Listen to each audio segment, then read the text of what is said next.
Bismillahirrahmanirrahim. Judai. So that's the title of a nazm that I have from Dr. Allama Muhammad Iqbal. Suraj bunta hai Tar-e-Zar se Dunya ke liye Rida-e-Noori. So the star sun, using its photons. Okay, so photons are those tiny little particles of energy. So using those, Iqbal calls them golden particles, or strings of the small golden particles. So sun makes a blanket, a cover, and with that cover it covers the earth and all those heavenly objects up in the sky. So earth is also a heavenly object. If you are away outside of the earth, you will see it as a heavenly object, and whatever is on earth, so everything is heavenly basically.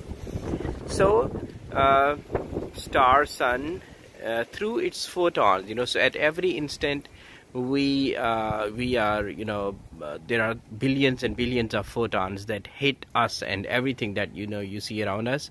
So there are photons hitting all of us at every single instant. So what do they do basically?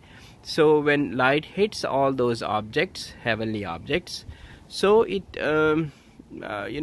they reveal their details, so it gives them shape. So you see there's a tree there is a sky up there, and there are there may be birds there, and so every object they reveal their details, their shapes and everything. What do they have? So that's what star sun does. It accomplishes through its photons, through its tiny little particles, angelic force you can call them. So alam hai Khamosh-o-Mast Goya, har Shay ko Naseeb hai Huzoori.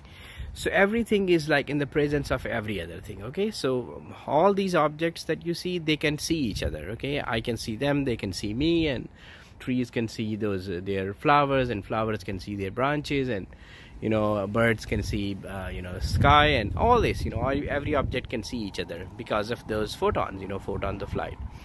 Now what they don't see is, okay, Darya Kuhsar Chand Tare, Janain Faraaq-o-Nasaboori. So what they don't see is that those photons of light, so they are separated from their originator, so they travel billions of miles away from their originator with speeds like very, very high speeds. You can't even imagine, so that at that high speed they travel, and their main job is to reveal, to brighten everything so that every object can see each other, but nobody can understand their separation. So they are separated from their originator. Okay, they have an originator, and then they don't know if they can be back with their originator. Okay, so once they are emitted from sun, so all those photons they're kind of lost. So that's what Iqbal is saying, that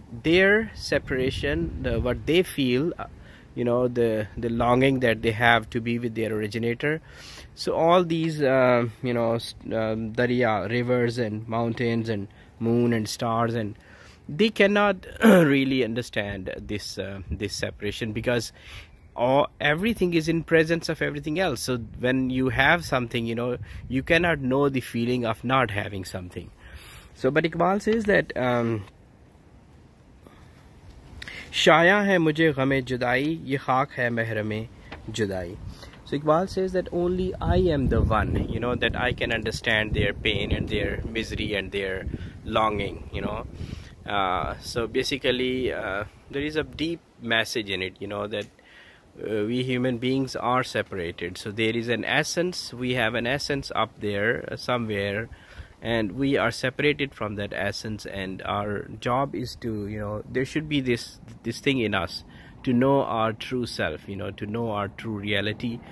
And so that's the real Judai. Okay, and Iqbal says that I can understand the feeling of those particles, those golden light particles. I can understand their feelings, because I am one of them. So I am also separated from my originator.